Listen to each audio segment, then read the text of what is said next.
You're listening to the DFO Rundown podcast with Frank Seravalli and Jason Gregor on dailyfaceoff.com. Welcome to episode 10 of the DFO Rundown podcast. I'm Jason Gregor here in Canada, Frank Seravalli in the US, and really kind of, I guess, a day after the anniversary, although I guess officially the 12th of March is the official end of the NHL because they did play on the 11th last year. And who knew at the time what a year it would be? Still no fans back in the stands. They did go through the playoff bubble. They're into the regular season, and there's only a few players on the COVID list. Overall, Frank, I want to tip my hat to all the people listening and watching because it's been a really challenging year, no question. But I think the NHL should be pretty happy with what they've done in the last calendar year when you consider all of the pandemic and the challenges in the bubble, and then now in a I guess kind of like an active bubble, whatever you want to call it. They've done a really good job. Yeah, you know what? There was no playbook for this. And so there's not really a lot to second guess. I mean, I got to tell you, just from a fan perspective, I was trying to think about this the other day. It was a chicken and the egg question and argument. Do fans drive the emotion and energy of the game, or does the play drive the emotion and energy of the fans? And so I was having a hard time wrestling with that notion the other day, but I have a confession to make. Just working in hockey and covering hockey, Jason, this year has been the toughest one for me by far. With so many other things going on, at times it's felt like hockey doesn't matter. And I know that our job is to talk hockey, and everyone's into trade speculation, moves, insider nuggets, the games, everything that's going on, the playoffs. It hasn't felt the same because fans aren't there watching it and giving that emotion. And I think that's been the toughest part. I'm sure players feel exactly the same way, but this has been the hardest year I've had working in the game or around the game, just with all that going on. Well, I can tell you, watching at the rink in the bubble, like it was weird in the playoffs when, you've got heightened emotion on the ice and it's crickets and they can put in, they pump in some sound. And having talked to a few players here that have played in buildings now in the last few weeks that have allowed fans in, and even though it's only 2,000 in some arenas, they say it's such a world of difference. It's been a huge boost for those teams. And I think that's a slight home ice advantage that's slowly coming back in. But without the fans, there's been a lot of games. I've been sitting on Saturday night hockey, and it's going to be a hockey night in Canada. It's usually a big game. And, Edmonton, Calgary rematch, you had Nurse and Lucic dropping the gloves and Neil and Tkachuk. Usually that place would be going bananas. And it's not the same. And I give the players a lot of credit because I think there are some players that are struggling with it, no question, not just off the ice, but even in the course of a game. And, for the fans, there's been many nights that I've been watching the game and you're just like, oh, like you want some fan to do something funny, whether they're yelling out something during the anthem. It just, usually when you got 17 or 18,000 personalities in the building, it's just better. And I'm telling you, I can't wait to have fans back in the building. It's infinitely better to even do your job. You're watching the games and at times it's definitely more work. I'm not complaining. I still got a job. It's a great job, but it is definitely more work when there's no crowd in the stand, then there's no fans, because a lot of times, there's something you might not pick up everything. And then, there's a ruckus on the ice behind the play and the crowd, just their energy. And all of a sudden, what's going on. So it has definitely been challenging for sure for, I think, everybody involved. And I'm glad to see that slowly we're seeing more fans trickle back into rinks. I can't believe how much it's changed our life. Like, I remember when all this happened, I was at the GM meetings in Boca Raton, Florida with the other insiders, Darren Dreger, Pierre LeBrun, Bob McKenzie, Ryan Rashog was there. And I remember the home office kept calling and they were like, hey, can you guys do some hits, talk about this coronavirus outbreak? How's it going to impact the NHL? And I can remember talking to my boss, our managing editor, Steve Dryden, and I'd be like,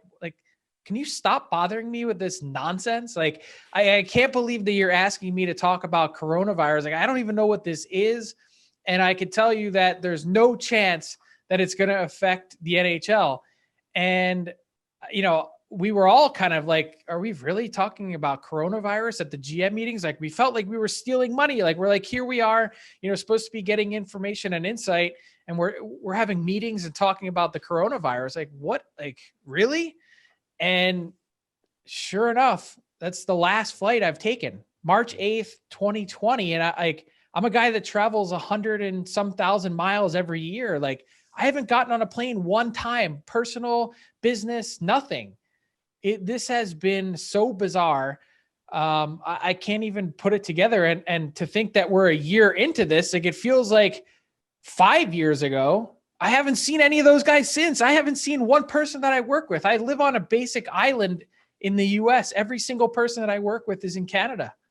It's been totally bizarre. Yeah. And it's, I saw, here in Canada and Alberta, they have plans to have vaccinations by June. I saw Biden came out and saying that they're hoping to states to have it by May. So, that's a really good sign, because if that happens, then it's a big step back to normalcy for sure. It probably won't be maybe until next year's regular season to have full capacity, but I'd like to think that there'll be, there's already some crowds, and maybe that gets a little bit bigger. We'll wait and see if there's any in Canada between now and then. I know all those teams are lobbying. I can tell you the players in the North Division are lobbying for it, having talked to their friends in the other divisions, and just how much of an emotional boost it's been to those teams to have fans back in the building. So any of those fans listening and watching, kudos to you for going, because you are giving the players more than you probably ever realized before. And I think it's good. I think, at times I felt like the NHL maybe overlooked the importance of fans. And even some of the players at times were just like, oh yeah, the fans, oh geez, they bug me on Twitter or ask for autographs. I think they're realizing now just, not only financially how important the fans are, let's make that abundantly clear, but emotionally how important fans are to the game. Every sport, I think, has realized that, really. Yeah. So, well, let's get to what the fans like to talk about. Lots of rumblings. We do it on the Friday pod here on the Rundown, where we switch focus here for the next few weeks. And of course, we're a week closer than last week, Frank. So I want to ask you, are you still holding out hope that the Dallas Stars can make a run? Because here they are. They're 12 points out still. It's a week later. Yeah, the math starts to get complicated and fuzzy in a hurry. I think we were starting to look at who some of the trade bait candidates could be. In fact, actually, Jamie Alexiak, a pending UFA, made it onto our trade bait board for that reason.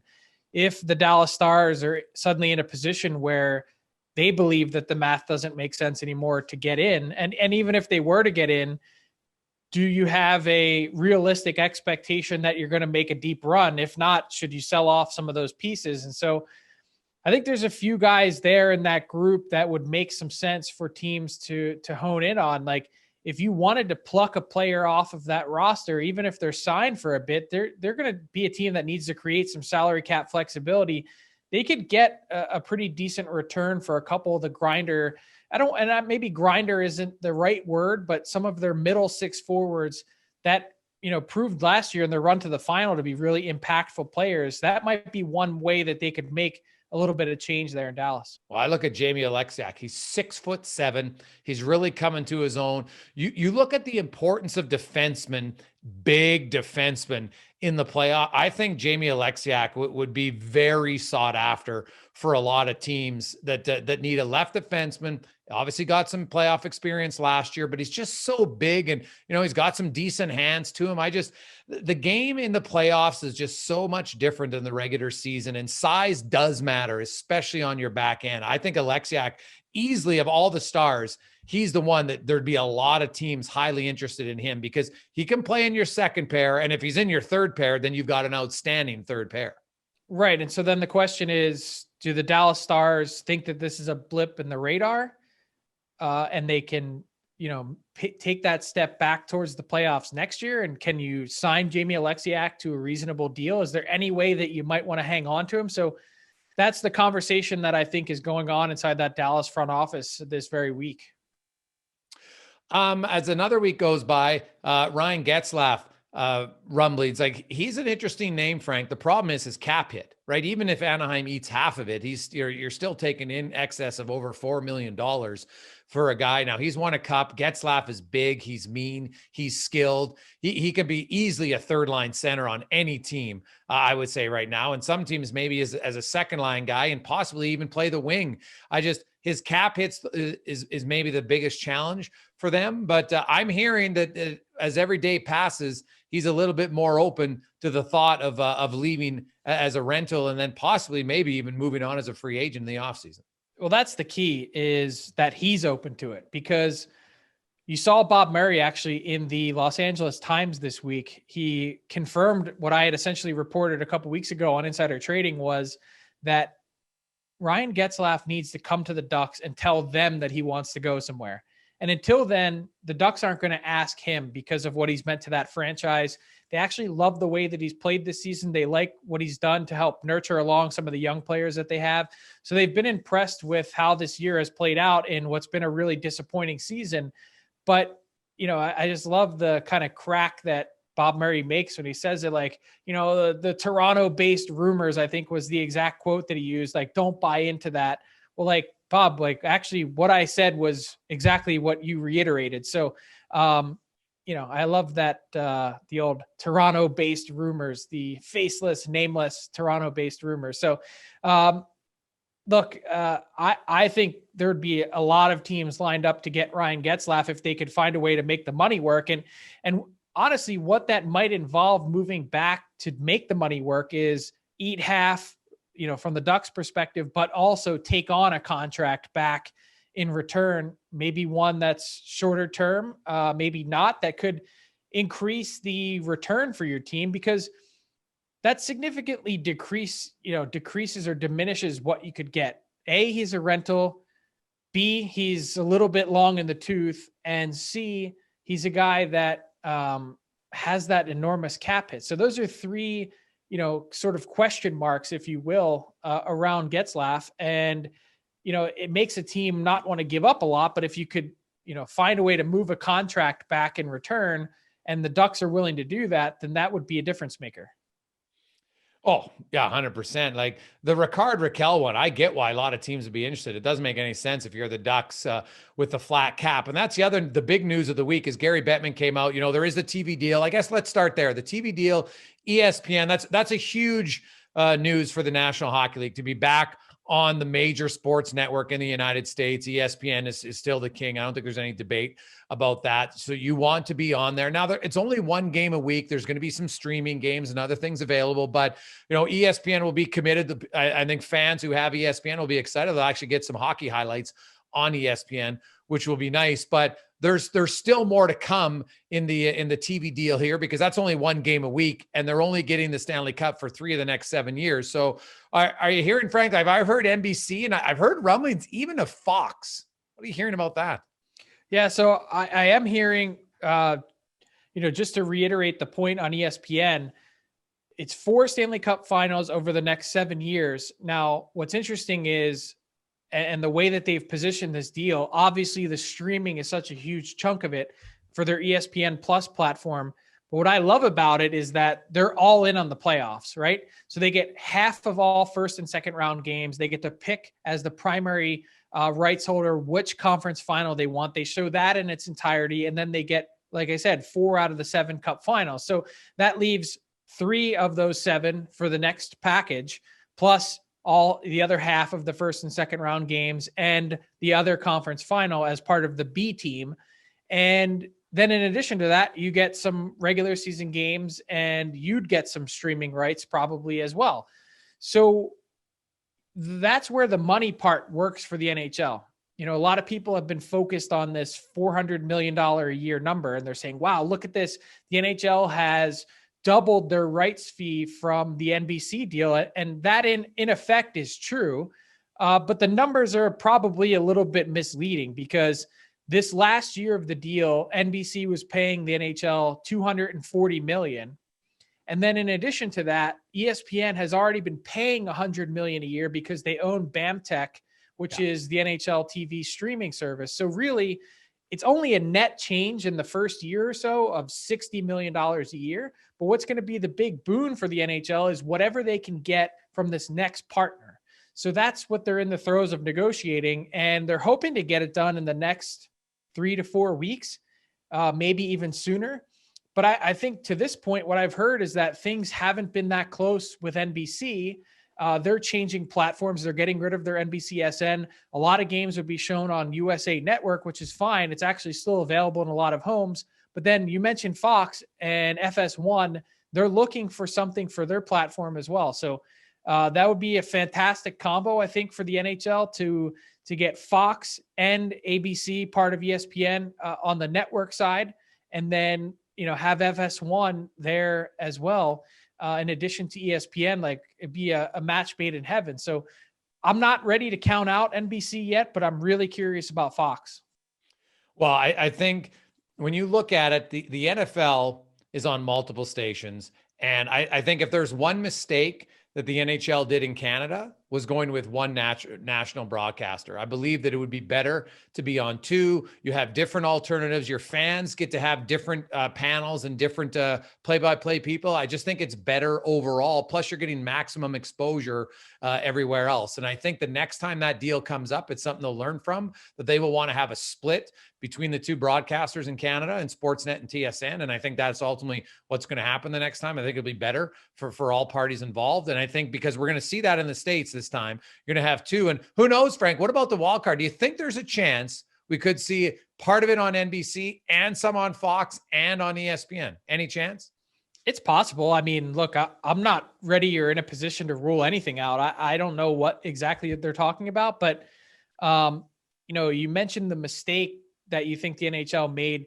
I think in some ways they were able to get more. Like, networks are willing to pay for exclusivity, right? And so when you can get the entire package to yourself, which is what Sportsnet did in Canada, there's value in that. And so that's, sort of why they might have been willing to pay a little extra to get it. And in this case, obviously that's not happening in the US, but it's still a significant step forward for the NHL.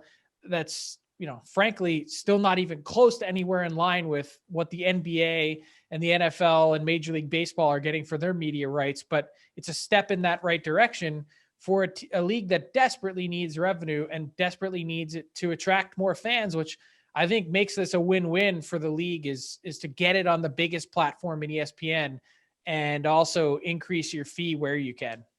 And also yesterday, not a surprise that Gary Bettman telling Pierre LeBrun they're just going to go back to, Seattle goes into the Pacific Division, Arizona will go into the Central, and we'll go back to 4 divisions next season if everything stays the same. But they didn't count out, though, a possible change and maybe a few more rivalry games. I'm curious to see how the schedule will work out, because I do know specifically in Canada, the broadcast, like, hey, wait a sec, our numbers are through the roof. Now, is that because it's all Canadian games? I think that's part of it, but also parents don't have sporting events to take their kids to at night, right? Like I think there's more readily available eyes. And once people are kind of, as I like to say, once we get kind of let out of the box and be able to socialize again, it's like, yeah, I love sports, but man, I want to see my friends again. And so I think that's something they're going to have to keep in mind, because, this might be a little bit of the numbers are going up for a lot of different reasons, not just because it's all divisional games.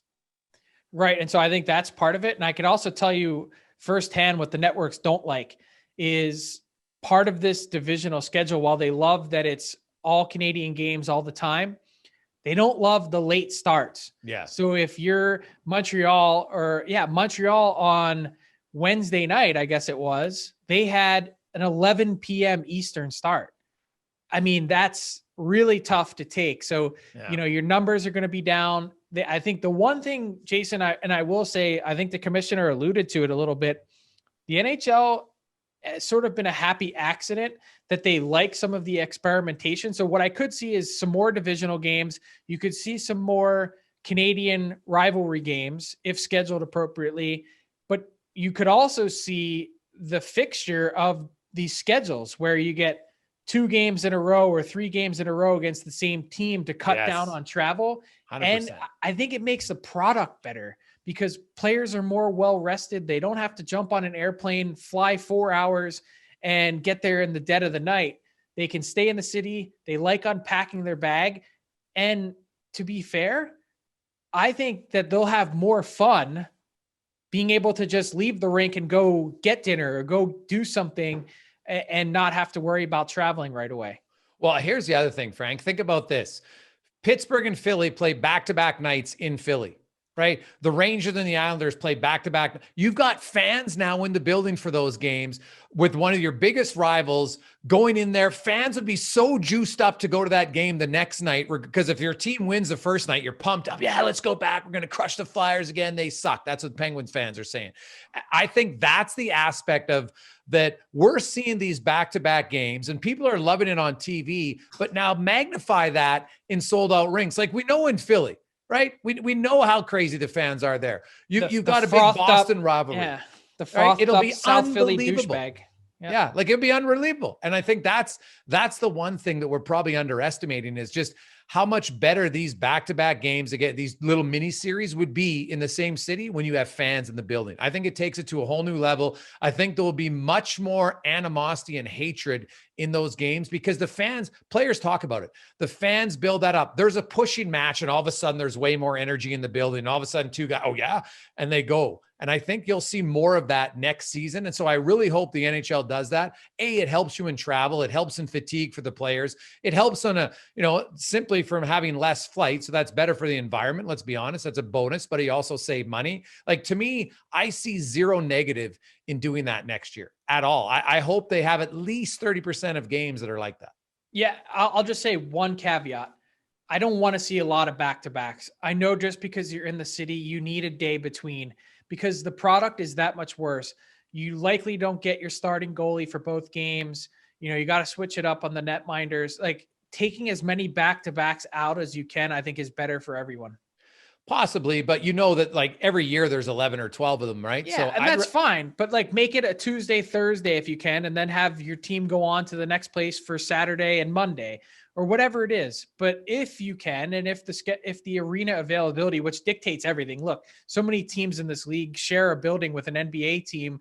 There's concerts, there's all sorts of stuff going on. By the way, concerts, like total aside here, it's going to be bonkers what the concert schedule is going to be like at every arena. And I say that not just for a schedule standpoint, but as a music fan, because all these acts, they used to make their money on CDs, albums, right? Not anymore. It's been all on live tours. And with no ability to live tour, this is now a full calendar year that they haven't been able to earn money. So 22 and 23 are going to be some of the best years ever on the concert front. And so if you live near an arena, buckle up, like save some money, put some aside, because every act that you could possibly think of is coming to your town. Frank, who's the best concert you've ever seen? Ooh, I've seen some good ones. My first ever concert was the Eagles. I saw Tom Petty. That was a really good one. I'm a country music fan, actually. So I like anything country. I've seen Kenny Chesney at a bunch of different places. I've seen Zach Brown at Fenway Park. I saw Kenny Chesney at the South Carolina Gamecock Stadium in the rain. The people that opened for him were insane. It was like Zach Brown, Eli Young Band. It was an unbelievable show. Best concert I've ever seen. I saw Eric Church. I saw Carrie Underwood at the Grand Ole Opry. Man, I've seen some really, really good ones. I would say Zach Brown at Fenway Park. I'm a big Zach Brown fan. All right. I've probably the best concert I've been to as far as a performance go. Lady Gaga live was I was blown away by how good of a live a cappella singer she was. And her backup dancers were some of the funniest stuff I've ever seen. I was howling.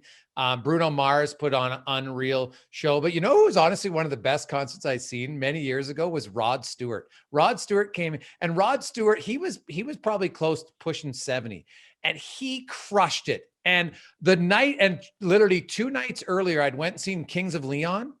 That is still to this day the worst concert I've ever been. You couldn't pay me to go see those guys again. They claimed one of the guys was sick, whatever. They stood in one. I'm like, dude, I could have just listened to your CD. They had zero stage presence. They just stood there. And then 2 nights later, I've got Rod Stewart, who's literally a senior citizen at the time. He is kicking soccer balls into the second deck. Right. He had the ladies in the front row. Their panty sprinklers were on high. It was unbelievable. It was that Rod Stewart still was one of the, and he got some great songs, but I was just blown away by now this guy as a performer. It's still one of the more memorable ones I've ever been to. Yeah. You know what? I was just thinking too, I was backstage at a Billy Joel and Elton John concert, a duo. That was really good. I've seen Elton John multiple times and Billy Joel multiple times. What's on my bucket list actually is Billy Joel at Madison Square Garden. He had that standing agreement where he would do that once a month, and it sells out every time. I'd like to go do that one time in New York. That'd be pretty sweet. I was lucky enough to see Prince live, and what a guitar! Like, he could sing and everything like that. But man, when that guy was shredding the guitar, I was blown away. Like I wouldn't say I'm a huge Mr. Guitar guy, but that guy was phenomenal. So you're getting me fired up just thinking about it. We got sports coming back and concerts. And one more underrated show that I saw, and I'm like slightly embarrassed to admit this, but my wife really wanted to go. Shawn Mendes, Canadian. I really enjoyed it, and it's not like my type of music, but I thought he was phenomenally talented.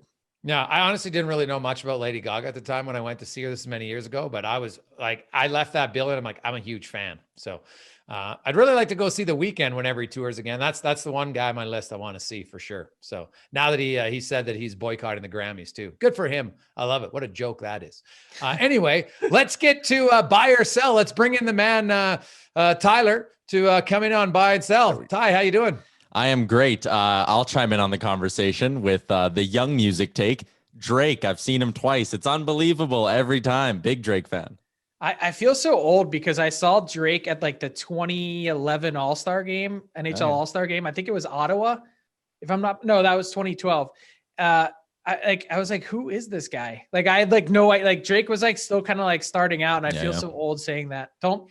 Can we edit that part out? Sure. Well, I'll move on and I'll get to buy and sell, and a match made in heaven here, because buy and sell is now brought to you by Jock MKT Jock Market. It's a hybrid between fantasy sports and the stock market. You trade shares of players in real time with other users. Pricers are driven by user trading activity. It seems like a ton of fun. It's launching in Canada soon. So Gregor, we got to wait, but Frank can get all over it right now, and so can our American listeners. Use the promo code DFO20. It gets you a $20 deposit bonus, and of course, launching in Canada soon. JockMKT.com. Our first question this week on buy and sell. I counted, and my counting skills aren't great, but last year I think there were 32 trades on the deadline. The year before that, there were 23. This year, I'll say we don't even get to 15. I'll start with you, Gregor. Buying or selling on that? That's a really good question. So does that include weeks up to it, or are we just talking that is day of deadline? Day of. Yeah, I'm gonna buy on that. I think it's there's not a lot of cap space for a lot of teams, and I think in some divisions it's clear who the pretenders are and who the contenders are. So I don't think there's as many. I think there's a much bigger gap. I've been looking this year, so there's definitely going to be fewer buyers. So I'm saying 50, under 15 for sure. I'm gonna take the over. Does that mean I'm selling? You're selling, yeah. Yeah, I think, you know what? A GM mentioned this to me the other day, and I was trying to process, I know what it means, but I'm trying to process in terms of number of trades. He said, you got to remember that rosters expand at 12 noon on that day. So teams can fit a little bit more, not cap space wise, but I guess roster wise. So I would think that might open up a little bit. And plus, I reported on Insider Trading on Thursday that Canada and the U.S., there's that 14-day quarantine that's in place at the border. The the NHL and the 7 Canadian teams are working behind the scenes. They've been working for months, but they're actually optimistic that they can get an exemption to that 14-day quarantine, which I think would open some things up if they can pull it off. Not certain that they can.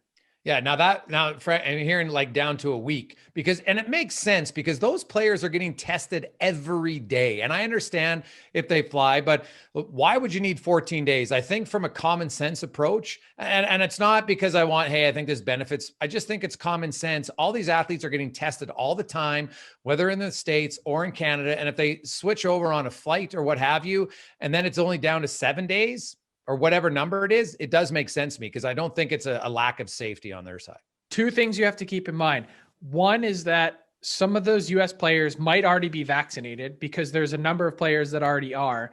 And the second thing is the fact that they are probably flying private anyway. Yeah. That's part of the deal here is that they go kind of from their team's bubble to the private jet, then land in the new city and then go to that team's bubble. So there's no real outside world contact other than, whatever car you use to get to the airport. I'm sure that the proper protocols would be in place. Number 2 on buy and sell this week. We got the news about the NHL draft, how it, isn't moving. Some teams aren't thrilled about that. It might make the draft a bit more of a crapshoot this coming year. So because of that, I think teams are going to be more willing to part with first round picks at the deadline. Frank, you buying or selling on that? Selling. I don't think teams are going to be willing to ever really part with first round picks unless they really believe it's for a player that can be a difference maker. And just from the names that I've heard out there, I just don't think there's that many names that are going to be garnering first round picks anyway this deadline. So I think the average number of first round picks that are traded around the deadline period is about 5, according to my data over the last number of years. And I think we're going to be well under that. Well, I'm going to buy on the sense that teams would be willing to do it more. Like if you can do what Tampa Bay did and say, hey, I'll trade you first round picks, no problem. I'm going to get Barclay Goodrow because we have him under contract. I'm going to get Coleman. If you're willing to get a player that you can have for more than a rental, I think teams would gladly give away because A, those are going to be late first round picks, and B, it's going to be later first round picks in a draft that teams players really haven't got to play many games. Now, I said earlier, I still don't think there's going to be 15 trades. So I don't think you're just going to see teams throwing first rounders away willy-nilly. But I think with the lack of viewings for players this year, combined with if you can get guys under contract and follow in the footsteps of Tampa Bay, there's lots of teams that would want to do that. Whether or not a team wants to give you up a Coleman, that remains to be seen. Number 3 on buy and sell. Thursday night, we got the news that Jordan Binnington had agreed to a 6-year extension that pays him, or carries a cap hit, I should say, of $6 million a year. He's only played 102 regular season games in his career. That puts him in the top 10 for cap hits as well amongst goaltenders. I think that's an overpayment. Jason, are you buying or selling on Binnington's contract being an overpayment? I'm going to sell. Oh. I think that Binnington, when you win a Stanley Cup and you're a young goalie, you get a lot of rope. And if you don't have a goalie in the NHL, it is really hard to compete. You know what? Had Binnington not showed up in St. Louis coming out of the minors, they probably don't win the Stanley Cup that year. So I think Binnington's getting paid on what he did. He also, the good news, right? That contract will expire when he's 33. So he's starting that deal at 28. He doesn't have a lot of traction on his pads, if we want to say. So I look at the going rate compared to what guys like Price and Bobrovsky and other goalies have gotten future. I think that's actually a pretty fair value for Binnington. I am going to buy, and it's not so much the cap hit, it's the term. He turns 34 10 days or a week after his contract expires. And it's more just a personal philosophy. If I was running a team, I'm not giving any goaltender, with very few exceptions. Like there's always exceptions to the rule. I'm giving very few goaltenders anything more than 3 or 4 year contracts. And there's just too many that you can name and point to of contracts that have really been disastrous. Like, you could start with Carey Price, but you can go to Martin Jones, Jonathan Quick, go down the list. Sergei Bobrovsky, my God, like it's too much. It's a volatile position. It depends so much on the team that's in front of you. And that'd be my personal philosophy is just, there's only a certain few guys that you're willing to give that kind of term to. Andrei Vasilevsky would be one. Connor Hellebuck would be another. And other than that, I'm going to, push for 3 years, even if it means I need to pay a little bit more. Number 4, he was healthy scratched earlier in the week, and then he scored a goal last night. Jake Debrusk. I'm saying he will be a Bruin after deadline day. Frank, you buying or selling? He's on your trade bait board. he's on my trade bait board, but I'm buying. I think, look, one, I think the Bruins were trying to jumpstart him. Two, and I don't know this for 100% certainty, but my sense is that there was some disagreement there between the Bruins coaching staff and the front office on the decision to scratch Jake Debrusk. And the other part of my reasoning is I just don't know that a team is going to step up and be a trade partner that makes sense for Boston, that's going to give them someone that they can plug into their lineup that gives you the production that DeBrusk did and also changes things up enough to the point where you want to pull the trigger. They're not trading DeBrusk for picks. This is a team that's in that window to win, and that's the reason why I think he's going to be there. If he's going to move, I think it's going to be in the offseason. Yeah, I'm buying that all day. Look at Boston's top line. Pasternak's young. Marchand's getting a little bit older. Bergeron's quite a bit older. And DeBrusk is a guy who can score you 20 goals, doesn't get a ton of power play production. I actually thought he would have been a healthy scratch 3 weeks earlier, right? I thought this was a little bit later based on how he's played. Like him and Krejci, both of them finally got off the schneid. Like Jake had one goal coming in to Thursday night. He scored. Krejci scored his first of the season in his 19th game. So, those are guys like this year is such an anomaly for a lot of players for different reasons. I think Jake's an emotional player. I think he's a guy who misses the crowd and misses the fans. And I think Boston's smart enough to recognize that. I know him and Cassidy have butted heads at times in the past, but yeah, I say 100% Jake DeBrusk finishes his season in Boston. And I'd be very surprised if he was traded in the offseason. It's hard to trade away 20 goal scorers when they're young.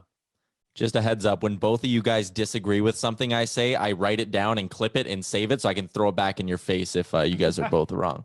The last one I got here, we're going to come north of the border to the Oilers. We've heard some names connected to Edmonton here now that they've won 3 in a row and again after losing 3 to the Toronto Maple Leafs. But I'm not buying the rumors. I don't think Edmonton will make a major move before the deadline. Gregor, you buying or selling?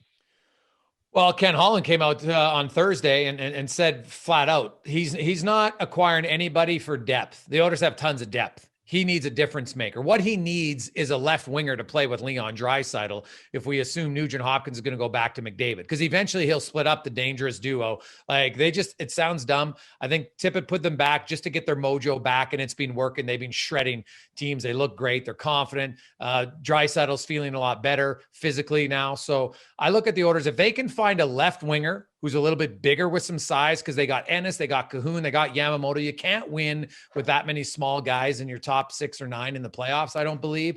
So I think that's a move that they would look at. The problem is there's not a ton of those guys out there. So he's not going to add like a third liner or something like that. Eric Stahl, I don't think makes a lot of sense in Edmonton, to be honest. So I'm probably going to buy that they won't make a big splash, only because I don't see a lot of those type of guys available. I'm going to buy as well. I don't see the difference makers available. And even if they are available, it's dollars in, dollars out for the Oilers. Their cap situation's tough. If you'd like to make some surgical improvements on your roster, it's got to be this offseason, and it's going to probably have to involve not re-signing Ryan Nugent Hopkins. I just think, you're right. Why nibble around the edges? This team doesn't need the nibble around the edges. They need difference makers. And there's no one on that list that I can point to or that I know of that might be available that really makes sense for the Oilers given their needs. The one guy I will say, and I don't know if it's a big splash, they need a second pair left defenseman. And we talked about the start, Frank, earlier, Jamie Alexiak. He would be exactly what the Edmonton Oilers need. I know he might not be the biggest name, but he's a big body, and he could like William Lagesson right now is playing with Adam Larsson. I don't think William Lagesson has enough experience yet to be a second pair left defenseman in my eyes. So, now you could move Russell there if you had to, but I think if they could land Alexiak, I don't know what the cost would be, but that's a name that fits a hole in what Edmonton needs. And he might be able to fit cap wise. Yeah. Or at least certainly has a better chance. Yeah. There you go. That is another edition of Buy or Sell brought to you by Jock Market. Check them out online, jockmkt.com. And remember the promo code DFO20. That gets you a $20 deposit bonus. I love it. And hey, speaking of the I love the fact that it's combining sports players with the stock market, Frank, because every now and then you get a little bit lucky on the stock market. G-Tech, for all of our people out there, was one of the greatest ever stock market moves of my life. Granted, I had somebody who bought it for me. I have a stockbroker guy, but I've never actually had like a significant buy a low stock and see it actually work. So I'm flying high this week, courtesy of G-Tech. Hey, does your son play Roblox? No. What's Roadblocks? So it's a game on my son plays on his iPad. Anyway, he's obsessed with it. He plays it all the time. And I seriously feel so old talking about this. It's sort of like a Sims, like kind of build your own world thing, but it's on the iPad and you play with other people and it's sort of like Minecraft as well. And that company went public this week. And my wife was like, she doesn't know anything about the stock market, like doesn't follow anything, but she's like, hey, I heard that company is going public. She's like, buy that. That's like crack cocaine for kids. So Roblox, I didn't get in. I'm thinking about it. Started at $45 on their IPO. They were up to 71 last time I checked. So, hey, maybe a good tip for you. Maybe it becomes Facebook or the next whatever, Alibaba, buddy, something. You should have listened to your wife. You should have got in on Roblox. Yeah, we'll see. That's what, you know what? You got to just listen to your mom. They know. Honestly, my guy's only 7 yet. He doesn't, he doesn't really play on video games yet, thankfully, other than he loves, no word of a lie. My wife bought me a stand-up old arcade game for my birth or for Christmas. And it's got like 5,000 old school games on it. And because NHL is going back on ESPN, it's got NHL 93, NHL 94, all those old school ones. Nice. My son loves it.